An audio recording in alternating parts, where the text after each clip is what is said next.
El cristianismo pudiera atraer a millones de personas, quizás por las razones equivocadas, convirtiéndose en una fe que está de moda.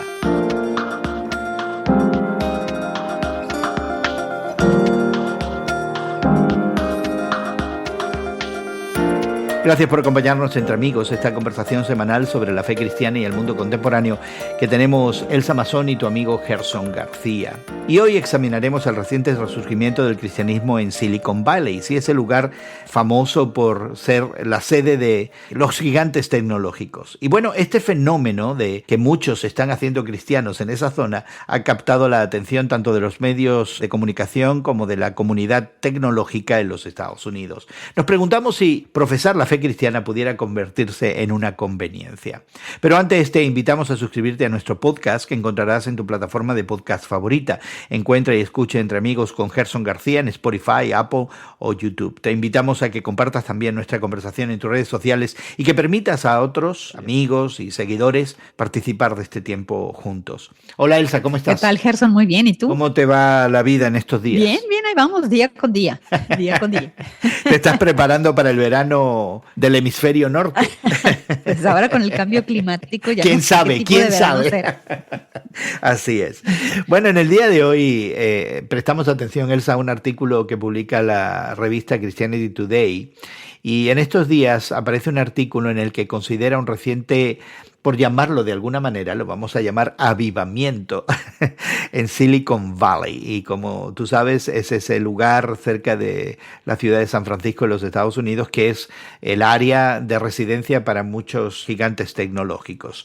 Y este avivamiento es mirado con cierto escepticismo por la revista, y eso me llamó bastante la atención, porque los que se confiesan cristianos y que viven en el área de la Bahía de San Francisco no lo han tenido muy fácil. Y la autora de este artículo, Natalie Mead, que justamente es residente de esa ciudad, de ingeniero en uno de esos gigantes tecnológicos, dice que los desafíos que enfrentan los cristianos a la región son muchos, incluyendo, por supuesto, el alto costo de vida, dificultad para encontrar una iglesia permanente y la necesidad de explicar constantemente la fe y el hecho de que su fe no implica necesariamente posturas políticas extremas. Y ahora parece que la cosa está cambiando y que muchos están considerando la fe cristiana. Y nos sorprende este artículo, ¿verdad?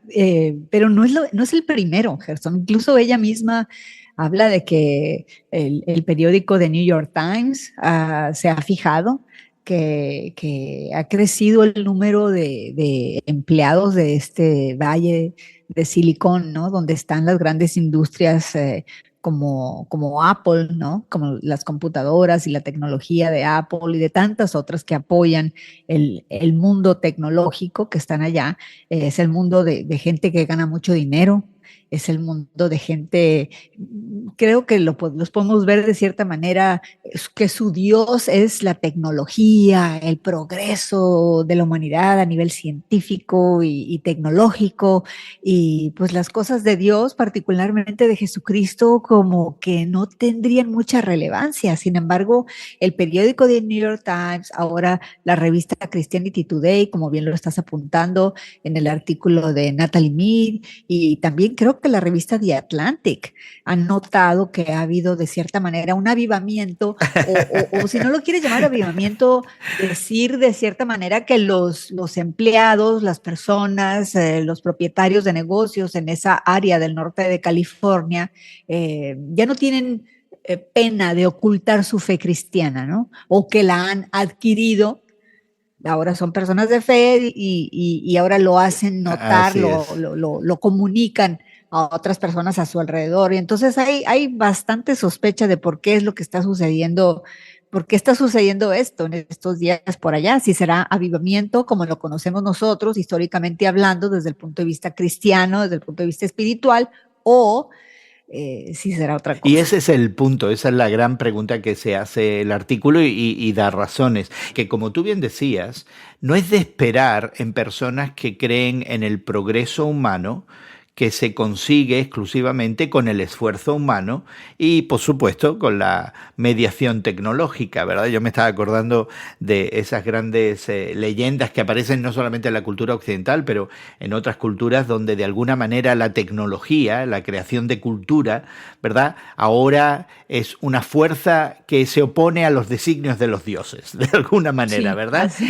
Entonces, crear Sí. cultura, crear Ajá. tecnología, crear medios que nos permiten de alguna manera evitar los desastres naturales o si no evitarlos, Ujú. minimizarlos o controlar Sí, nuestro entorno, ¿verdad? Es una manera de decirle a los dioses, a las deidades, ahora sí, los hombres estamos en control. Y esa es una sí. Hoy característica los muy... hombres hemos sido elevados, Hemos sido nos hemos elevados. elevado a categoría de dioses, Así ¿no? es, así es. Y yo creo Así, que ajá. es por eso quizás que muchas personas lo ven con sospecha, porque no es normal Ujú. para personas que fehacientemente creen en la tecnología, en el quehacer humano, como la manera de Ajá. mejorar la calidad de vida humana, independientemente de cualquier fe, de cualquier Dios, de cualquier creencia, que ahora se esté reconociendo que sí, se nos hace necesario Dios, de alguna forma. Sí, existe esa sospecha que yo que no trabajo ni pertenezco a ese mundo de la alta tecnología, al leer este tipo de artículos y declaraciones de reporteros, de personas que tienen buena reputación, ¿verdad? Por estar narrando sus observaciones y con cierta objetividad, afirman que hay un avivamiento o un acercamiento al Dios de la Biblia en esta región al norte de San Francisco y en el área también de la bahía, pues se refleja esa sospecha de a qué se deberá esto, porque como bien lo has anotado, el Dios en esa región geográfica o es la tecnología o es el hombre mismo que ha creado esa tecnología. El Dios como lo conocemos nosotros, el Dios de las Sagradas Escrituras, basado principalmente en la persona de Jesucristo como nuestro mediador entre Dios y los hombres, brilla por su ausencia históricamente hablando en esa región. Eh, pero parece ser, según lo indica esta escritora, Natalie Mead, que hay algunas personas de gran influencia que son multimillonarios que están expresando su fe de manera pública y hay personas que para acercarse a estas personas de gran influencia se están autodeclarando también como cristianos. Ya. A mí lo que me recordó el artículo, a ella le recordó, ¿verdad?, a un capítulo de Mateo, pero a mí me recordó históricamente a las épocas de Constantino, el Así es. emperador, Justamente ¿verdad? estaba pensando eso, sí.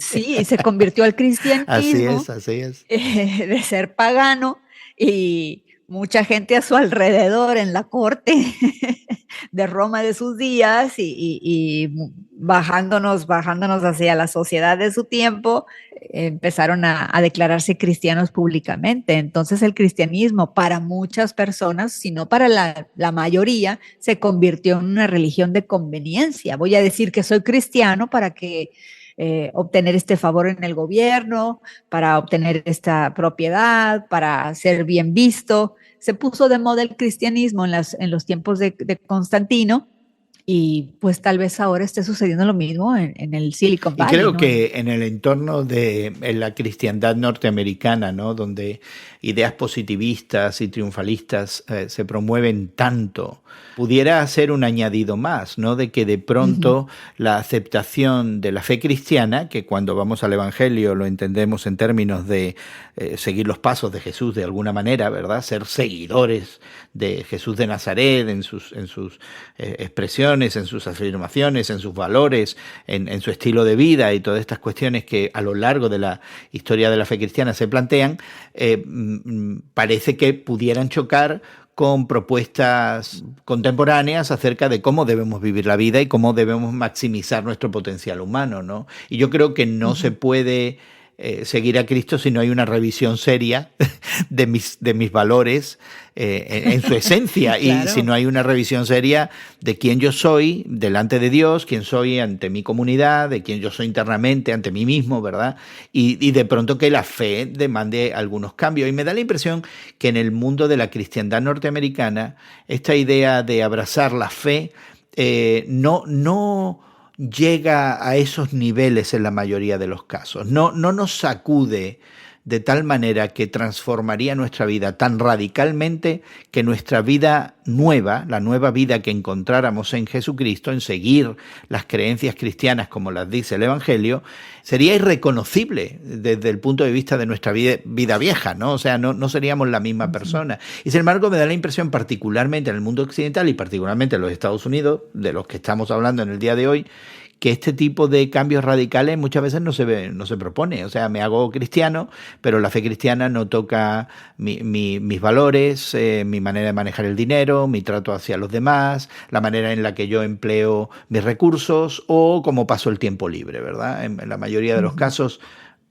es simplemente una postura que adopto nueva, ¿verdad? Y aquí es donde viene también el otro elemento de la sospecha. Sí, ¿no? Yo creo que, Gerson, al escucharte hacer este comentario, en particularmente por tantos años que hemos tenido de trabajar juntos, de convivir como amigos, como hermanos en Cristo, como colegas en el trabajo del Ministerio de las Comunicaciones, hemos comentado a través de tantos años de relación que cuando aceptas a Cristo como tu Señor y tu Salvador, y lo empiezas a seguir y empiezas a leer la Biblia, las Sagradas Escrituras y a congregarte con un grupo de personas que lo aman y lo siguen y lo respetan y quieren conocerlo mejor cada día. Ese Jesús que estás tú conociendo a través de esas personas y primeramente a través de la Biblia directamente por leerla, ese Jesús te mueve, te sacude el tapete.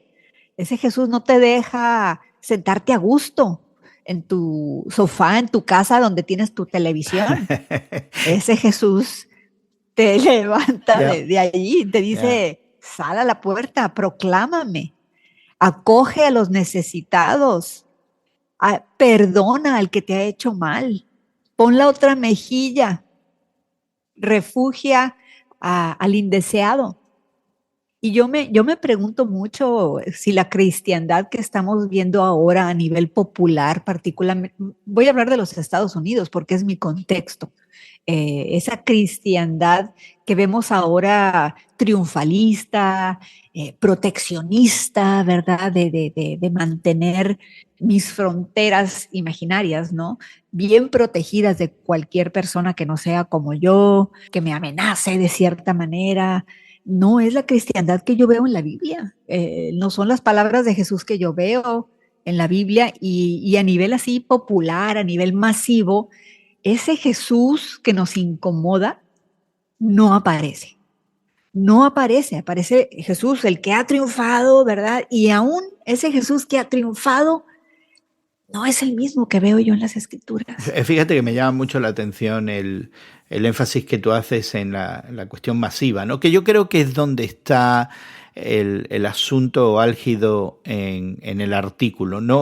No se expresa una duda tácita acerca de lo genuino de la conversión de algún individuo que trabaje en esos grandes gigantes tecnológicos, ¿verdad? Que sea del área de la bahía de San Francisco, que es un área que muchos a veces escandalizados la consideran antidios, ¿verdad? Y como el epicentro de todo lo que pudiera ser anticristiano en un momento dado aquí en los Estados Unidos. Pero la clave en el asunto de las masas, no en los individuos que entendemos pueden ser transformados, pero cuando se producen estos movimientos masivos. Y entonces tú nos hablabas de que te evoca eso, te recuerda pues el nacimiento del Imperio Cristiano, ¿verdad? Donde ahora el emperador se declara cristiano y si uno quiere subir en la corte cristiana, pues tiene que hacerse cristiano. Y entonces el cristianismo se convierte en una conveniencia, que interesantemente sí, es una herramienta para alcanzar superación económica y material y social. Y es interesante porque este es un tema clave cuando Jesucristo confronta a las multitudes. Es decir, cada vez que hay un movimiento masivo, con excepción de quizás lo que sucede en el libro de Hechos cuando llega el Espíritu Santo y la iglesia comienza, ¿verdad? De una manera clara, ¿verdad? Sí.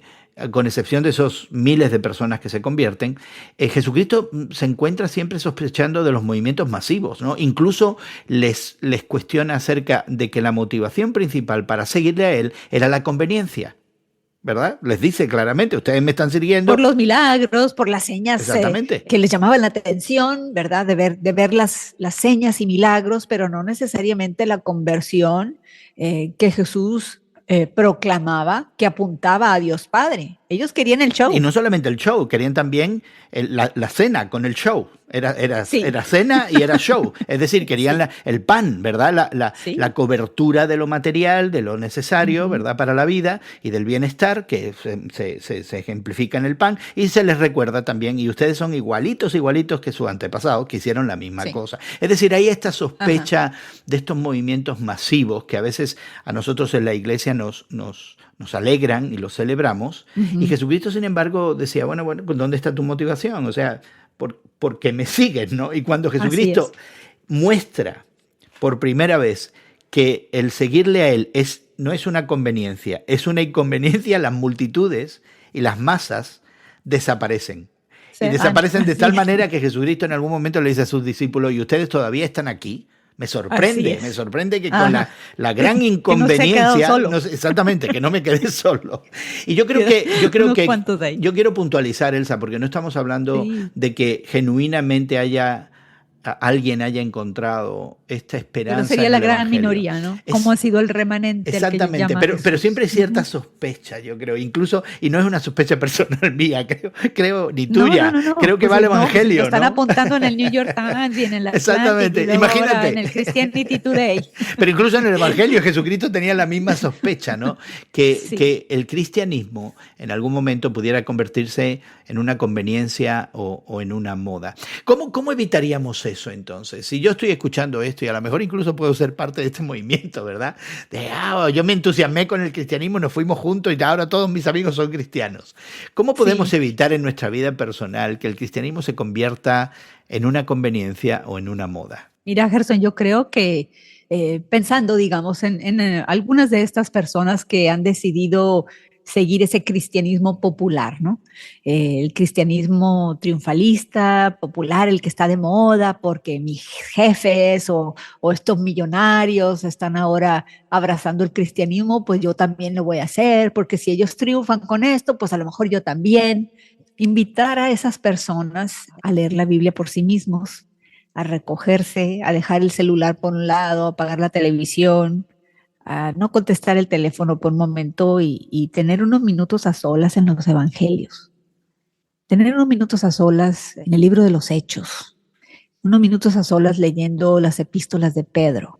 Cosas que claramente nos indican que para seguir a Jesús hay que poner la otra mejilla, hay que dejar nuestra casa, darle de comer al hambriento, al que no es como nosotros, al extranjero.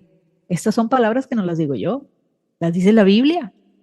Tienen miles de años escritas ahí y es la manera que nos dice Jesús, estos son mis discípulos, los que hacen estas cosas. Es una reflexión que en su momento creo que las personas que honestamente empiezan a tener ese llamado del Espíritu Santo, ¿verdad? Esa comezón que hemos sentido algunos de nosotros en lo profundo de nuestro pecho, en nuestra conciencia, ese susurrar en el oído, ¿no? Por llamarlo de alguna forma, ese llamado del Espíritu de Dios para acercarnos a Él, esa invitación, pues no dejarla de pasar, porque mientras ese cristianismo populista es estruendoso y es ruidoso y tiene el volumen en alto y tiene muchas luces y es muy atractivo, tal vez el llamado verdadero de Dios viene cuando estamos a solas, en silencio, y escuchar esa incomodidad que tenemos en el alma que tal vez venga del Espíritu Santo invitándonos a conocer al Dios verdadero. Bueno, queremos animarte a que explores más y quizás mantengas observante de estos movimientos que al final de cuentas tienen que rendir algún tipo de frutos si son verdaderamente genuinos y no son simplemente una moda o una conveniencia. Quisiéramos invitarte a que te pongas en contacto con nosotros. La mejor manera de hacerlo es suscribirte a este podcast. Puedes hacerlo gratuitamente. Búscanos y encuéntranos en tu plataforma de podcast favorita. Estamos en Spotify, Spotify, en YouTube, en Apple. Ahí puedes encontrar también los recursos de los cuales hemos hablado en el día de hoy. Pudieras encontrar otros temas que te interesen y sobre todo también la manera de compartir este programa en tus redes sociales. Nos haces un gran favor si dejas saber a otros de la existencia de estas conversaciones entre amigos en el día de hoy con Elsa Mason. Quisiéramos agradecer mucho el trabajo que se hace por nuestros equipos técnicos, tanto en México como en Estados Unidos, que hacen posible que esta conversación llegue hasta ti. Y por supuesto también, Elsa, muchísimas gracias por habernos acompañado en el día de hoy. Y tu amigo Gerson García se despide de ti hasta otro momento en el que nos unamos a conversar entre amigos.